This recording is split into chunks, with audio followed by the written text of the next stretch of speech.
Hello everyone, welcome to the channel. In this video, I will show you how to enable or disable location services on Mac. Let's get started. Start by clicking the Apple logo in the top left corner. Then click on System Preferences from the menu.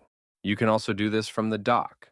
Next, in the System Preferences window, click on Security and Privacy.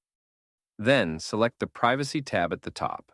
You'll find the Location Services option here. Then click the lock icon in the bottom left to unlock the settings and make changes. You can use Touch ID or click Use Password and enter your Mac password. After that, click Unlock.